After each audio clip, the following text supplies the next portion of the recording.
Soalnya kalau karantina wilayah itu biayanya besar. Iya besar. Kami hitung seandainya Munggang itu ada 100 kakak ya, nek 1 kakak 100 dengan perhitungan satu keluarga ada 3 orang, ya, itu kan 100 kali 100 kan 10 juta per hari. Dari mana anggarannya kan gitu. Assalamualaikum warahmatullahi wabarakatuh. Dengan saya Tendra Istanabi di AMM Talks.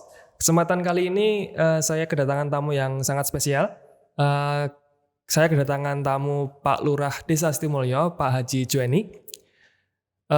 Sehat Pak Lurah? Alhamdulillah.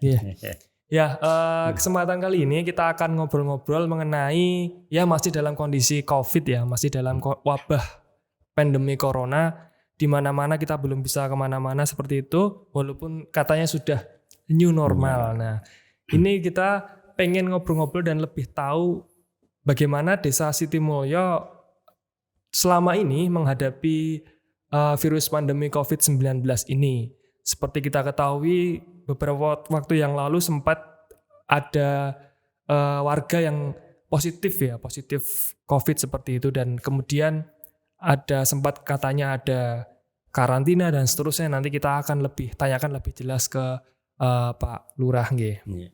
Nggih Pak Lurah, mengenai tadi ya, kemarin sempat viral kalau di desa, di Sitimulyo viral. Katanya di dusun Munggang ya, awalnya ada yang positif seperti itu, kemudian yang lain mungkin agak panik dan seterusnya. Nah, mungkin saged dipun jelaskan di awal itu sebenarnya kondisi Desa Sitimulyo itu seperti apa, sampai saat ini berapa yang kemudian sempat positif, dan kemudian apakah sudah sembuh atau belum, seperti itu. Monggo Pak Lurah, pripun?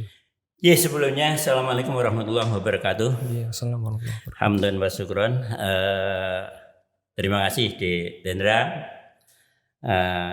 Tadi disampaikan bahwa bagaimana Sitimulyo menangani COVID-19 ini.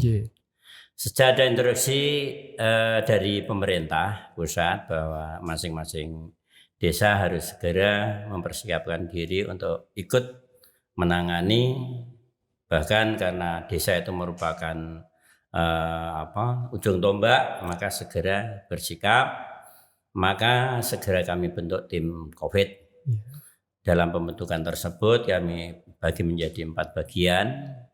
Yang pertama bagian penanganan yang dipimpin oleh Bapak Sukirno, kemudian bagian pendataan dipimpin oleh Pak Didi Antoni dan Mas Yen serta Bapak Carek. Bapak Carek kan memimpin semuanya. Kemudian bagian edukatif Bapak Kasih Pemerintahan Pak Sutiar. Kemudian bagian logistik itu Bapak Kaur Keuangan Bapak Takari. Dengan adanya peristiwa itu, maka seringkali kita adakan koordinasi inti masing-masing bagian. Kemudian saya suruh untuk membuat perencanaan sekaligus anggarannya. Tapi karena anggaran itu terutama masalah penanganan itu kan karena belum pernah terjadi ya. Makanya ya apa yang dianggarkan itu kan tidak harus keluar. Kita menyesuaikan kondisi dan situasi. Apabila membutuhkan itu kan paling tidak itu sudah ada anggaran. Nah, anggaran yang dipergunakan adalah anggaran tanggap bencana dan penanganan bencana. Awalnya itu. Kemudian tadi ditanyakan tentang bagaimana karena sempat Sitimulyo viral tentang yang terkena. Ini sebenarnya berawal dari sahabat saya itu Mas Ayis, namanya Mas Ayis dari Jamaah Tablek. Yang pertama itu kebetulan pada waktu dia datang dari pergi itu sudah diperiksa atau direpit, itu sebenarnya negatif. Tapi dengan berjalannya waktu rapid kembali di puskesmas. Kemudian kira-kira setengah bulan itu kemudian semuanya itu juga kontrol di puskesmas. Ternyata yang terkena itu malah bukan Mas Ajisnya, tapi istrinya yang pertama. Kemudian selang kemarin saya dapat informasi pagi hari, siangnya ternyata anaknya juga terkena. 3 anaknya terkena, jadi ibu bersama anak. Ya, kemudian terus siangnya mau ke Bantul, ibu dan 3 anak tersebut mau ke Bantul, tapi sebelumnya disarankan untuk Pak Aye sendiri juga kembali rapid di Puskesmas, mereka di Puskesmas. Ternyata Mas Aye pun juga terkena.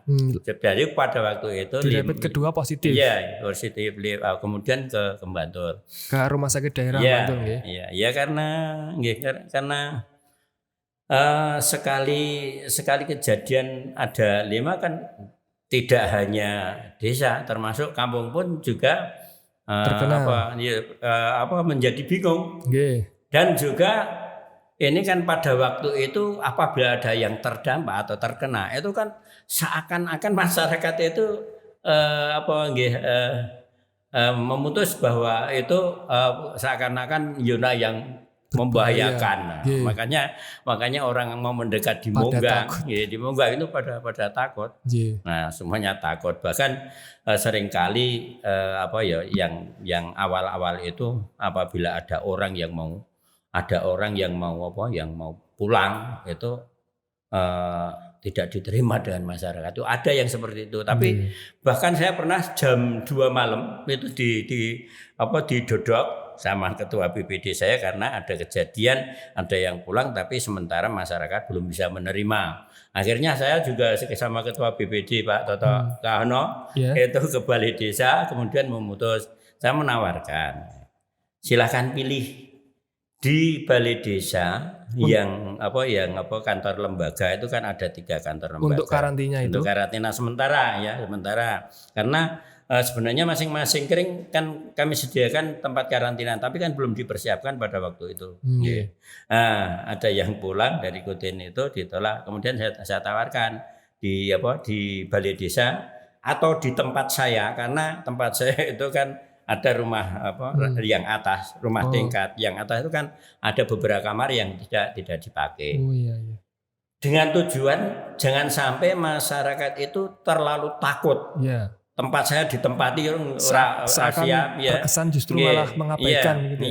Makanya kan biar masyarakat tahu bahwa orang-orang yang pulang dari daerah itu perlu dihormati, perlu diterima dengan lapang dada.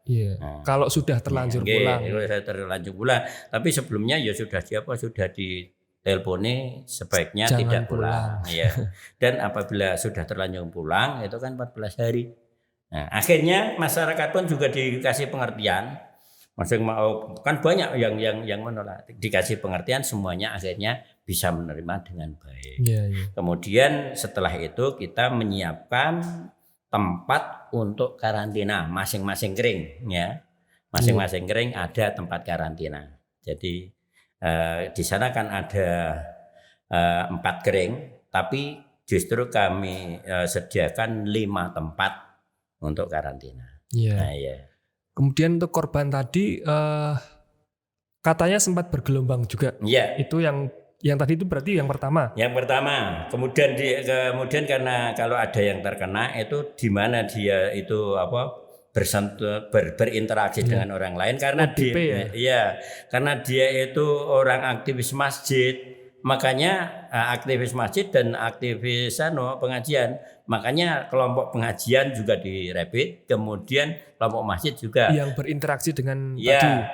Jadi pertama kali ada 20 orang, ternyata yang dinyatakan positif ada 5. Positif rapid dari rapid dari Puskesmas, kemudian ditarik di Bantul sampai kalau nggak salah itu sekitar 2 minggu itu baru pulang Kemudian rapid yang pemeriksaan yang kedua itu 21 orang yang terkena juga 5. Jadi 10 tambah 15 yang terkena. Makanya pada waktu itu viral sekali bahwa Siti Mulyo menduduki ranking pertama di Bantul karena langsung yang terpapar sekian itu. Pasti pada langsung share di mana-mana gitu kan. Lah itu semuanya panik. akhirnya kita adakan rapat kampung dengan desa, dengan tim desa, tim Covid desa, kemudian tim kampung. Nah, kemudian kita nyatakan di sana ya karena berbahaya hendaknya segera ada penanganan khusus, dan akhirnya dibentuk tim kampung, kemudian juga mengajukan supaya ada karantina wilayah Monggang. Karena untuk desa itu untuk menentukan karantina itu kan dasar hukumnya belum ada. Saya mohon untuk karantina wilayah Dusun Monggang, karantina berskala kecil itu itu usulan atau inisiatif itu dari kampung, dari warga. Kalau dari warga kan berarti seakan-akan kearifan lokal ya. Akhirnya dengan semangatnya warga kampung dalam menangani, alhamdulillah juga dari luar juga banyak yang datang untuk membantu. Ya, justru malah dari desa itu untuk khusus yang nangani itu, kecuali fasilitas seperti hand sanitizer ya, kemudian masker itu belum ada. Yang ada itu malah justru andilan dari teman-teman Pamong, kemudian teman-teman BPD secara sukarela itu memberikan bantuan untuk menangani di situ. Untuk penanganan memakai anggaran desa malah justru enggak. Soalnya kalau karantina wilayah itu biayanya besar. Iya besar. Kami hitung seandainya Monggang itu ada 100 KK ya, nek 1 KK 100 dengan perhitungan satu keluarga ada 3 orang ya. Itu kan 100 kali 100 kan 10 juta per hari. Dari mana anggarannya kan gitu. Iya. Iya. Berarti sekarang yang tadi positif sudah sembuh nggih? Ya, semuanya sekarang sudah nol. Ya, alhamdulillah. Makanya kemudian dari Monggang mengadakan syukuran karena darahnya ternyata dinyatakan negatif semuanya. Clean sudah bersih ya. Ya, tapi saya karena juga diundang, saya mau nggak datang, ini akan larangan untuk kumpul-kumpul, tapi saya kan tidak bisa menerangkan kalau nggak datang. Akhirnya saya datang, tapi saya mohon walaupun ada di situ mengundang orang untuk syukuran, tapi harus tidak lepas dengan protokol kesehatan. Akhirnya juga dilaksanakan seperti itu. Tapi tetap juga setelah ini ya tetap harus waspada tentu. Jadi sekarang ini kan setelah dinyatakan new normal, new normal itu kan hanya istilah toh. Nek masalah bahayanya kan tidak berubah. Justru kalau kami berpikir justru akan lebih bahaya apabila kurang hati-hati. Karena apa? Kalau kemarin kan banyak di rumah, kerjanya di rumah, kemudian dikendalikan apa-apanya di rumah. Sekarang kan sudah diperkenankan di masjid, sudah bekerja di pabrik dan sebagainya, sudah seperti biasa. Tapi kan pandeminya kan belum hilang. Kan kita harus lebih berhati-hati dalam melaksanakan protokol kesehatan tersebut. Harus lebih intens daripada sebelum new normal ya. Itu. Jadi ke depan ini di masa mungkin new normal ini harusnya seperti itu ya, warga dan kemudian mungkin kampung-kampung yang digerakkan oleh mungkin Pak RT, Pak Duko dan seterusnya seperti itu ya. Ya, yang lebih tidak kalah pentingnya di sana kan ada yang dinamakan FBRB desa. Sampai sekarang itu rutin mengadakan penyemprotan fasilitas umum setiap hari Rabu. Itu dipimpin oleh Bapak Aris Munandar, pensiunan guru. Sebenarnya dia waktu masih aktif menjadi guru aja menyempatkan menjadi ketua FBRB, tapi sekarang karena sudah pensiun dia lebih gigih lagi. Dan desa kemarin memfasilitasi membelikan HT sebanyak 6 untuk mempermudah komunikasi apabila ada sesuatu gitu. Kemudian mengenai anggaran tadi, berarti memang kalau dari kelurahan sendiri memang ya masih kurang ya untuk penanganan itu ya. Membutuhkan bantuan dari sukarelawan tadi ya. Banyak elemen yang istilahnya bergabung di situ Pak Lurah ya. Ya, yang jelas untuk biaya yang kemarin itu gini, karena belum tahu berapa yang akan dikeluarkan, akhirnya kemarin itu kan menggunakan istilah Kalau di Jakarta ada istilah karantina berskala besar ya PSBB. Kalau di Sitimulyo kemarin skala kecil kan gitu. Dannya dari mana? Pertama dari tokoh-tokoh masyarakat setempat dulu. Itu yang dipakai. Kemudian semangat dari mereka untuk memperhatikan, bahkan mereka yang mau keluar ditanya keluar mau kemana, kepentingan apa dan sebagainya. Sementara yang memang ditutup wilayah itu. Tapi sekarang sudah kembali dikembalikan seperti semula. Mengenai bantuan Pak Lurah, kemarin kan juga diberikan bantuan ya dari pemerintah PLT dan seterusnya, itu seperti apa di Sitimulyo? Ya, bantuan itu ada yang dari pusat, kemudian ada dari provinsi dan juga dari kabupaten, juga dari desa. Yang dari desa harus memberikan bantuan istilahnya BLTDD, bantuan langsung tunai yang berasal dari dana desa. Itu sumbernya juga dari pusat. Itu juga sama besarnya 600. Kemudian dari pusat itu juga ada yang dinamakan bantuan sosial, itu lewat kantor pos. Kemudian yang dari provinsi itu tambahan. Jadi diberikan kepada mereka yang sudah mendapatkan satu bantuan, misalkan PKH atau BNT.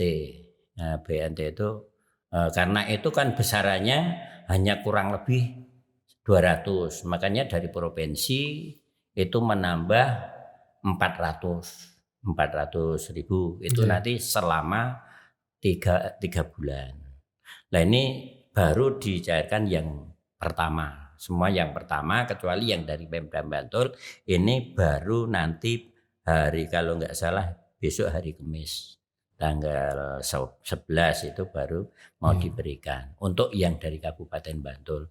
Tapi yang paling melelahkan itu data-data. Saya kira tidak hanya di Sitimulyo, semuanya mengalami kesulitan. Pendataannya itu ya? Iya, bukan pendataan karena harus memvalidasi data, data yang sudah ada.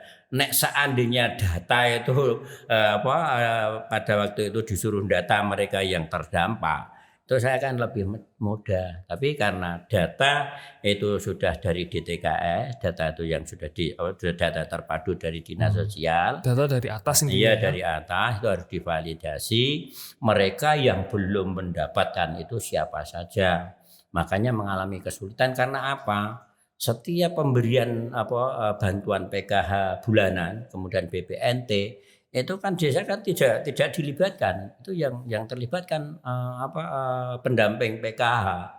Jadi nggak tahu apalagi Pak Duko. Kemudian yang kedua, data itu yang dipakai bukan data terbaru. Banyak yang mempelajari bahwa data itu data buatan tahun 2015. Nah, tahun 2015 itu saja yang mendata itu bukan Pak RT, bukan Pak Duko. Kalau nggak salah itu dari dinas dari kader kesehatan, yang mana dari desa di desa itu tidak dikasih tahu seberapa yang didata itu keluarga atau personalnya, sehingga kemarin itu banyak ditemukan bapaknya dapat BPNT, ibunya dapat PKH. Di sini di DTKS anaknya masih ada daftarnya. Bahkan yang lebih lucu lagi kemarin itu anak umur 6 tahun, 10 tahun banyak yang masuk di situ. Lah, dalam memberikan bantuan harus mengacu dengan DTKS. Jadi kesulitannya itu. Kemudian yang terjadi di lapangan, itu lucu lagi. Mereka yang ada di daftar penerima PKH atau BPNT itu di daftarnya itu ada, tapi dia tidak pernah mendapat. Sebaliknya ada yang tidak ada daftarnya di PKH dan di BPNT, tapi ternyata dia dapat. Itu banyak sekali. Bahkan kalau nggak salah di Gondo itu seperti itu ada. Nah, ini yang lebih membesarkan. Makanya ketika sudah ada pembagian, ada yang mengembalikan. Itu banyak mengembalikan.